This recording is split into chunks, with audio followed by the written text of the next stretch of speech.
Hello and welcome to the next reading from Wesley Evangelist by Skevington Wood.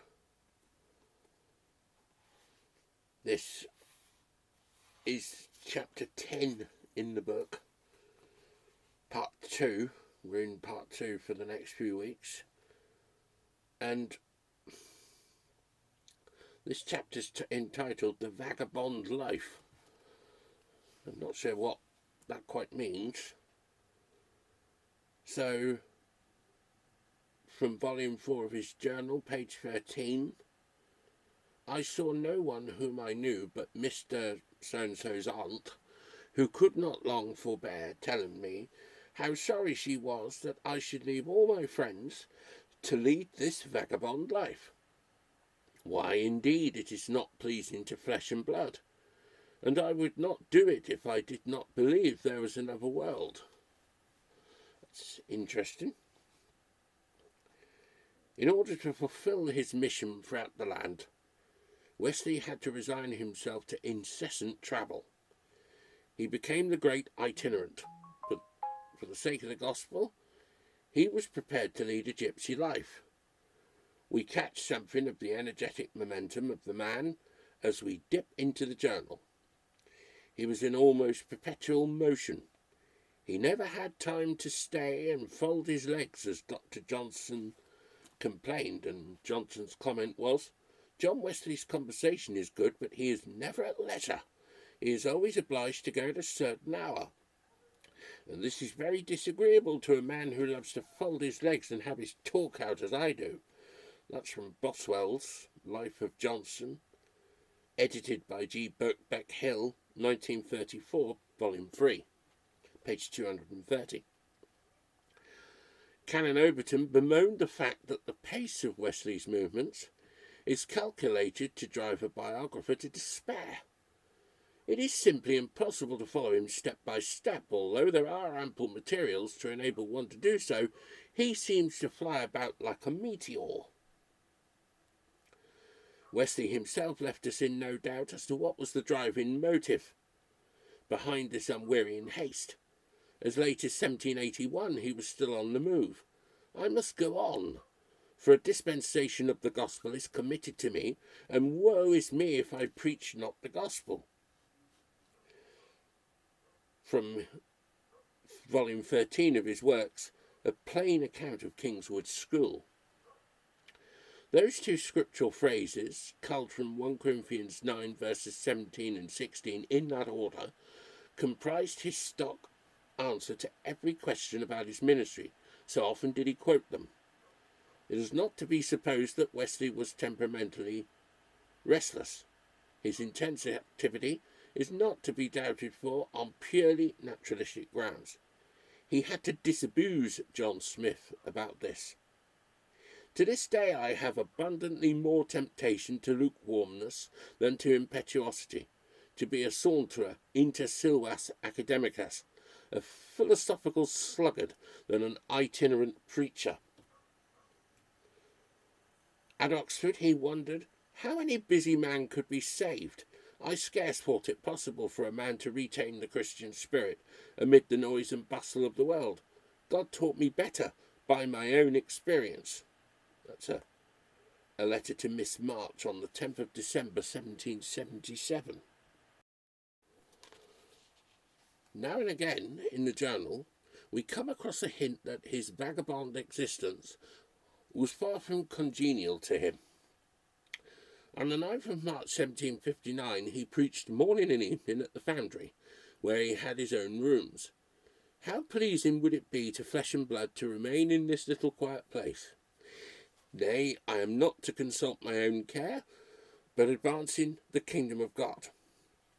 On the 4th of June in the same year he wrote from Newcastle, "Certainly if I did not believe there was another world, I should spend all my summers here, as I know no place in Great Britain comparable to it for pleasantness. But I seek another country, and therefore am content to be a wanderer upon earth." In 1782 he visited the home of Miss Harvey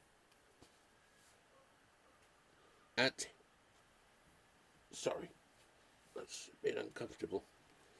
and Hinksworth in Hertfordshire. It was the month of July, when others might legitimately think of lazing in the sun. There was a pleasant garden and a shady walk round the neighbouring meadows. How gladly could I repose a while here, but repose is not for me in this world. Soon he was addressing a congregation of villagers in the hall of the house. In more than one of his letters, Wesley had to warn his preachers against the sin of indolence. This, to Brian Berry Collins, has only recently been published, well, when the book was published, having come from Bishop Leete's collection in the States. Do not creep into a quiet corner. I love as well as you do tacitus silvas inter reptare salubris. But it is not my calling. I am to save souls, and as many as I possibly can. That quotation is from Horace's Epistles, Book 1, and I think it translates as to stroll silently among the health-giving woods. More than once Wesley quoted the lines, "Man was not born in shades to lie." It seems to have been a motto of his life, certainly leisure, and he now had now parted company with a vengeance. To Samuel Wesley Jr., 5th of December 1726. We are reminded of Whitfield's remark, no nestling this side of eternity, from John Andrews' book, George Whitfield, A Light Rising in Obscurity, published in 1864. Both were men under orders, engaged in the battle for souls. There could be no letting up. The stark statistics of Wesley's itinerations are impressive enough. Kernock was correct in claiming that he travelled more miles and preached more sermons than any minister of his age. He covered nearly 250,000 miles in his lifetime, delivered 40,000 sermons, and yet found time to write well over 200 hymn books, 200 books. We can only marvel at his achievement. His mileage was prodigious. As Gill remarks, Pennant and Cobbett, two of the more noted chronicles of their travels, were mere ramblers by comparison, from Gill's book In the Steps of John Wesley and Thomas Pennant's book A Journey from Chester to London, published in 1782, and William Cobbett's Rural Rides, published in 1830. Anyone who accompanied Wesley was in for a grueling experience. Duncan Wright discovered that. He joined Wesley for part of 1765 and 1766, but he found he was unable to stand the pace. As the exercise was too much, I gave it up, he confessed. From a book called Wesley's Veterans, edited by John Telford. There is a graphic account in the journal of how Wesley and Wright nearly lost their lives on the treacherous quicksands of the Solway Firth from the 24th of June 1766. Perhaps that was the last straw so far as Brother Duncan was concerned. Yet at this date Wright was only 30 years of age and Wesley was 63.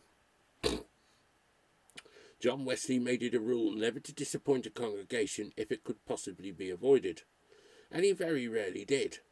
Heat and cold, rain and wind, hail and snow, bogs and floods did not prevent him from bringing the message of life and light to the people who walked in darkness. On the 14th of March 1769 he preached as usual at 5 a.m. to a large company in Stroud. Notice had been given that he would appear at Tewkesbury about noon, at a house not far from the town. He was hindered because the Severn floods were exceptionally high, and was tempted to make straight for Worcester, where he was due later. But a messenger met him to say that a congregation gathered from all parts was waiting at Tewkesbury, so he plunged on. The people seemed earnest, so he did not regret the hardships of the journey. He admitted that the negotiation of the submerged tracks was somewhat taxing, and that he was a little tired when he reached Worcester, but when he got there he preached at about 6 p.m. in the riding house, and afterwards had to face shouting and jostling from the unruly crowd. He took it all in his stride. That was a typical day's work in the life of an evangelist. In May 1778 he was making his way from Castlebar to Sligo in Ireland. There was a choice of 2 roads. The shorter involved some sloughs, but as they thought they had a good guide, Wesley and his colleagues decided to risk it. They crossed the first 2 quite well, but at the third help was needed. 7 or 8 sturdy Irishmen came to the rescue. One carried Wesley on his shoulders, something he would remember with pride to his dying day. Others got the horses through and then managed to lift the chaise across. Wesley now thought the worst was past, but they came to yet another bog. Wesley was helped over and walked on. His companions stayed behind to deal with the chaise, which stuck in the mud. With much difficulty they released it and caught up with Wesley. The evangelist, however, saw purpose even in this delay, for on the road he met a man whom he was able to help with the gift of a guinea, and no doubt a word about Jesus. In the hard winters of the 18th century, Wesley had many struggles in the snow. As late in the year as the 25th of April in 1770, the Perthshire Highlands were covered with a thickening blanket. Wesley and his friends rode from Dunkeld up into the mountains, with conditions worsening as they went. They spent the night at Dalwhinnie, the dearest inn he said he had met with in Scotland. Dearest, I think, is not expensive, but most lovely. Next morning they were told that so much snow had fallen overnight that they would not be able to continue. 3 young women had lost their lives in the drifts. However, we resolved with God's help to go as far as we could, but about noon we were at a full stop. The snow, driving together on the top of the mountains, had quite blocked up the road. We dismounted and, striking out of the road warily, sometimes to the left, sometimes to the right, with many stumbles, but no hurt, we got on to Dalmagaby, and before sunset to Inverness. We are reminded of something once said by Thomas Garforth, that zealous good man, as Richard Birdsall called him, from Memoirs of the Life of Richard Birdsall, written by himself in 1811. The rugged old Methodist declared that he would not give a fig for a man who would not wade snow up to the chin for Jesus Christ. Wesley was a punctual man and usually contrived to arrive at his appointments on time despite the hazards of the weather, but on occasion arrangements were made for him without his knowledge, which proved to be inconsiderate and inconvenient. On the 5th of July 1786, notice was given like this that he was to preach at Belper in Derbyshire. He was on his way from Sheffield to Nottingham. I was nothing glad of this, he admitted, as it obliged me to quit the turnpike road to hobble over a miserable common. When at last he arrived, the people were all waiting, so, without time to take rest or refreshment, he went straight to the marketplace, and standing under a large tree, he testified that this is life eternal, to know thee, the only true God, and Jesus Christ whom thou hast sent. John 17, verse 3. More than once Wesley, like his Lord, had not time so much as to eat. What Wesley considered to be the longest day's journey he ever rode is recorded in the journal for the 15th of June 1750. The previous day he had been on horseback with little omission from 5 in the morning until nearly 11:15 at night. At 2 a.m. he was disturbed by a party of friends from Waterford who had been set on by the mob. By 4 he was on his way and reached Kilkenny by noon.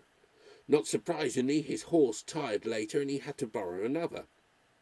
It was about 11 before he decided to stay overnight at Emo, but the good woman of the inn refused to answer and eventually let out 4 dogs on him. He had no option but to ride on to Ballybrittis, where he lay down to sleep just on midnight. Wesley estimated the journey at 50 old Irish miles, which he took to be the equivalent of 90 by English measurements. Actually, the distance is not quite 65, but that represents a hard day's ride indeed. Some of his consecutive journeys involved incredible mileages. In February 1745 he left London with Richard Moss, one of his converts at the foundry. Their destination was Newcastle upon Tyne.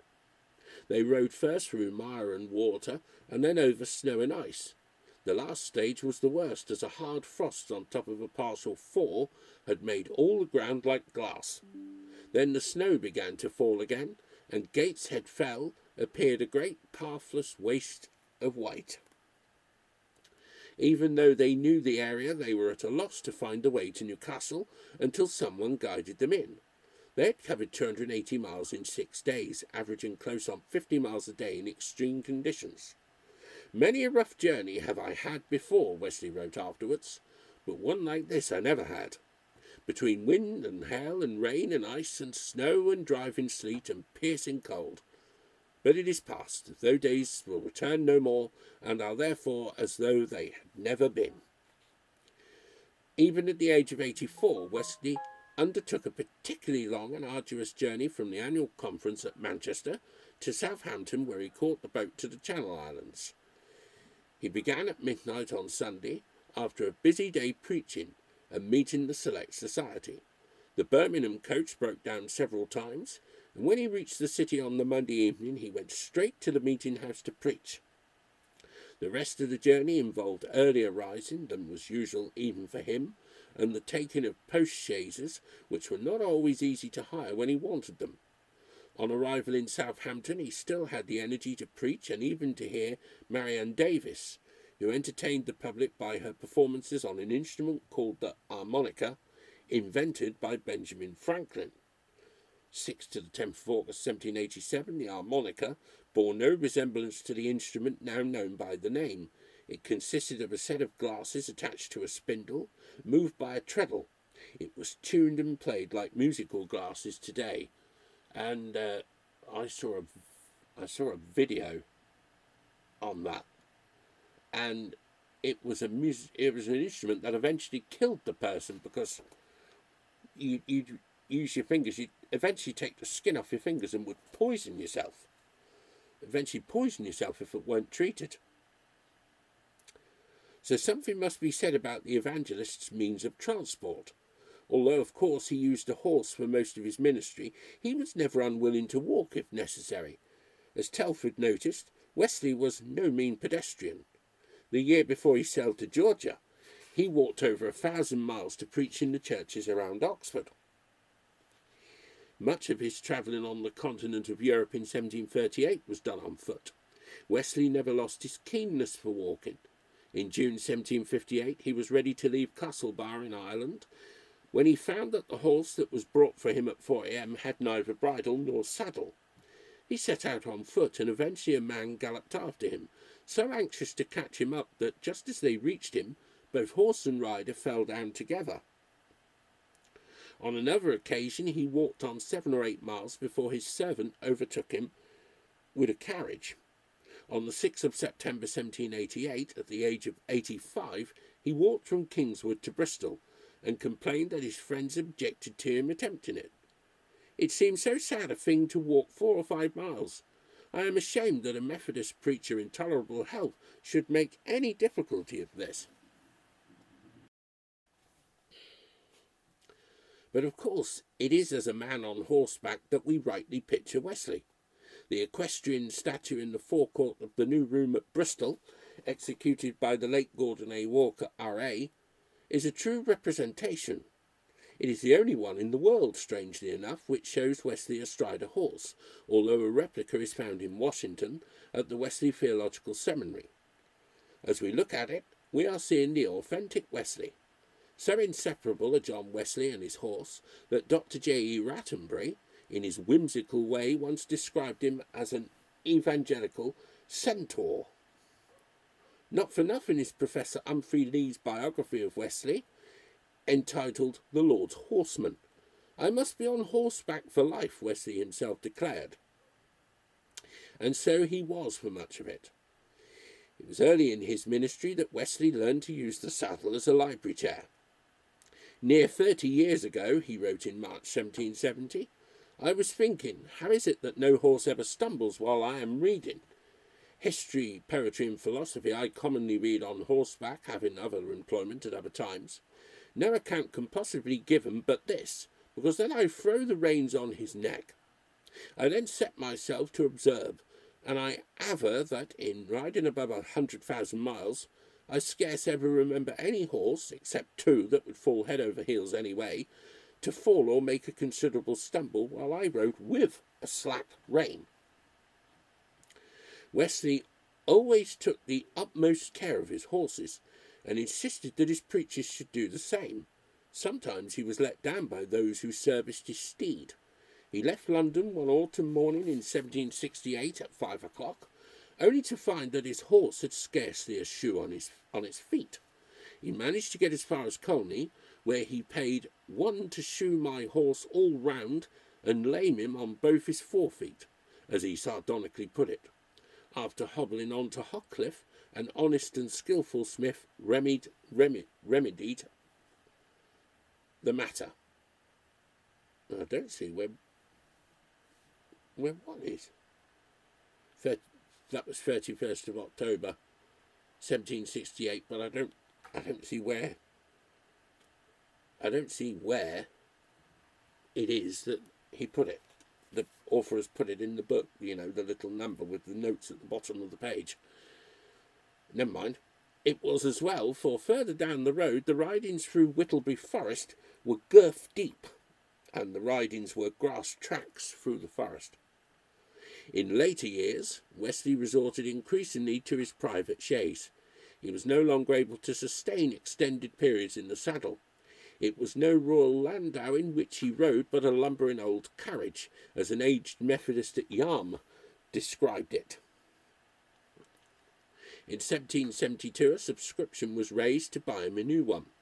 Wesley had a bookcase fitted up inside his chaise, and used it as a study, an office, a library, a bookshop, and a private chapel. It was a convenient retreat when he had work to do with his papers. He would even sit in it on board ship, if the sea was calm. And on 15th of July 1789 he was on board the Princess Royal crossing the Irish Sea from Dublin. On occasion, Wesley would hire or borrow a carriage. A post-chaise was the 18th century equivalent of a cab or taxi, but they were not always available just when wanted. In December 1782, Wesley could not procure any but an open chaise to take him from London to St Albans. The frost was very keen, and as a result he caught a severe cold. On his last visit to Ireland, he was heading for Tandaragee one afternoon when the iron part of the foreaxle tree on his chaise snapped. He walked on with characteristic determination, even though it was just before his 86th birthday. But eventually he was so exhausted that he was compelled to rest at an inn and send to Banbridge for a post-chaise. His money was wasted, for within a mile or so he was met by the rector's wife, who, hearing of the breakdown, had come to collect him in her own chaise. And it was Mrs. Leslie, the wife of Dr. Henry Leslie. The chief means of long-distance public transport in the 18th century was the stagecoach. Although there was some improvement in comfort towards the end of Wesley's life, it was still quite an adventure to take the diligence, as it was so called. A German pastor, Karl Philipp Moritz, related his experiences on a ride from Leicester to London in 1782, and said that he reached his destination looking like a crazy creature, after what he described as hardly a journey, but rather a perpetual motion or removal from one place to another in a closed box. That's from the Travels of Karl Philipp Moritz, in England, 1784, and Johnson's England, Volume 1. We read of Wesley going from London to Salisbury, from Edinburgh to Glasgow, from Norwich to Colchester, and from Bristol to London in this way, to cite only a few examples. The first, London to Salisbury, was 28th of March 1785, Volume 7. Edinburgh to Glasgow, Volume 6, 12th of May 1774. Norwich to Colchester was 4th to the 5th of November 1782. That's also volume 6, and from volume 7, 2nd of October 1785, Bristol to London.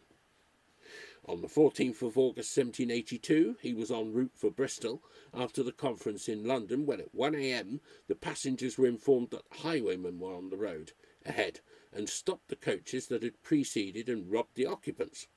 I felt no uneasiness on the account, Wesley explained, knowing that God would take care of us. And he did so, for before we came to the spot, all the highwaymen were taken, so we went on unmolested and early in the afternoon came safe to Bristol. He had noted with gratitude in 1777, I have travelled all roads by day and by night for these 40 years and never was interrupted yet. Wesley also travelled by boat when crossing the Irish Sea or the English Channel. He had a narrow escape from disaster when sailing to Guernsey in August 1787. The gale was so strong that the captain made for Alderney, but they were nearly shipwrecked in the bay. When we were in the middle of the rocks with the sea rippling all around us, the wind totally failed.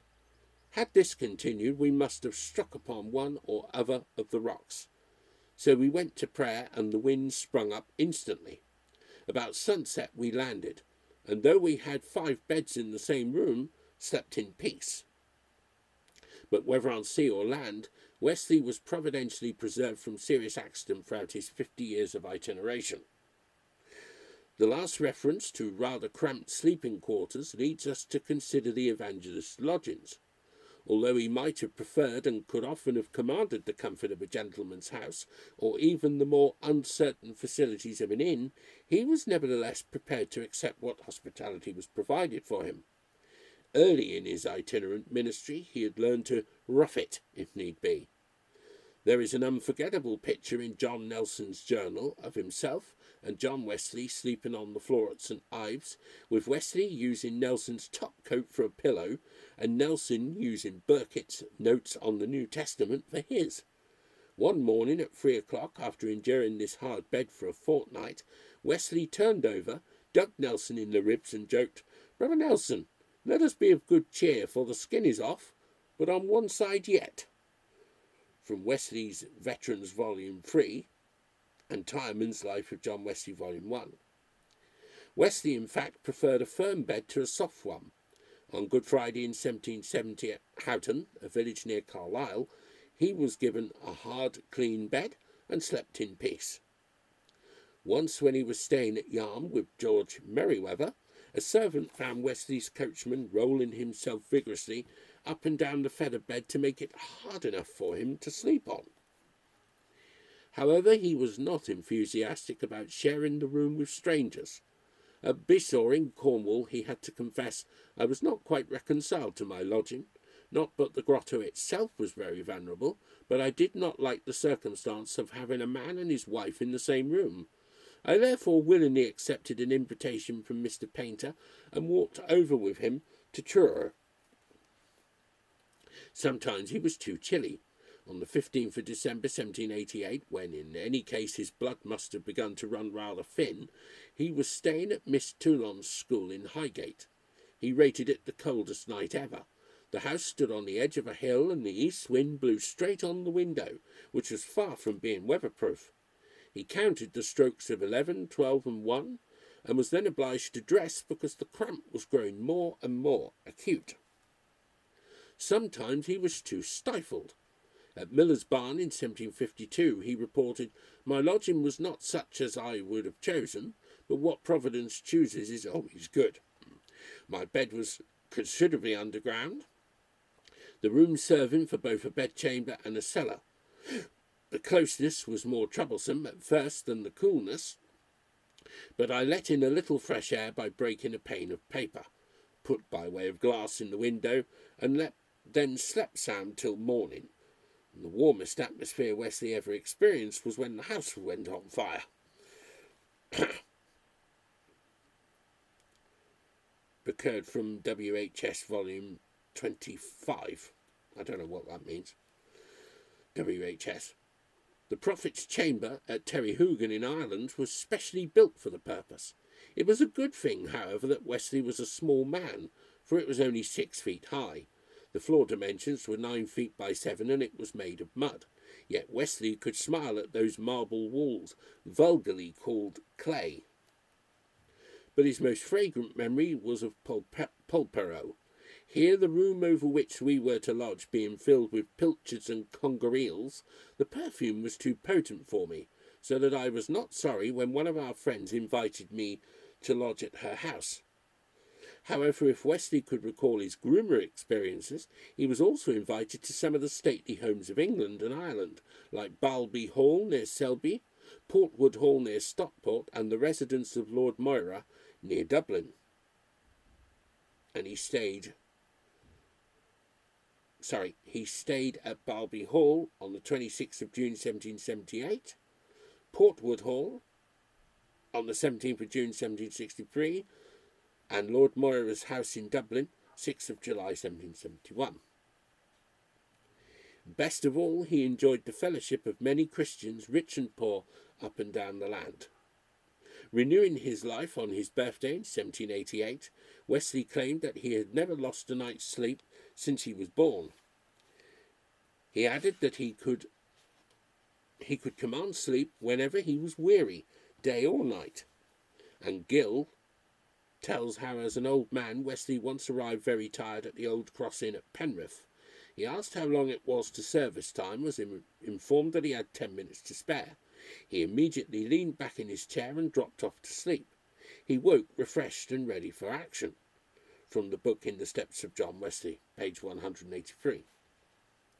This ability to doze off for a few minutes at will was the secret of other men of action besides Wesley, of whom Sir Winston Churchill was a notable instance. These factors must have contributed to Wesley's astonishingly clean bill of health over the busy years, especially in view of the fact that as a young man he was thought to be far from strong. In view of his incomparable record of evangelistic endeavour, we find it hard to believe that he was once criticised for taking life too easily. Of course, his accuser was a crank. She claimed to have a message from the Lord to the effect that Wesley was laying up treasures on earth, living at leisure, and interested only in eating and drinking. Wesley's reply was characteristic. I told her God knew me better, and if he had sent her, he would have sent her with a more proper message. The prayer of that good man Bishop Stratford was more than once on Wesley's lips, and abundantly answered in his ministry, Lord, let me not live to be useless. And Nicholas Stratford was Bishop of Chester from 1689 until his death in 1707. No tribute is more fitting than that which Fletcher paid in 1771, whilst Wesley was still in full orbit. Fletcher saw him flying with unwearied diligence through the three kingdoms, calling sinners to repentance and to the healing fountain of Jesus' blood. Though oppressed with the weight of near 70 years and the cares of nearly 30,000 souls, he shames still by his unabated zeal and immense labours all the young ministers in England, perhaps in Christendom. He has generously blown the gospel trumpet and rode 20 miles before most of the professors who despise his labours have left their downy pillows. As he begins the day, the week, the year, so he concludes them, still intent upon extensive services for the glory of the Redeemer and the good of souls. That's from Frederick W. MacDonald's John W. Fletcher, published in 1885. And next week, God willing, chapter 11, A Convenient Place, and that is 8 and a bit pages, page 125 to 136. 10 and a bit pages. What am I talking about? So, until next time, as always, may God bless you all. Amen.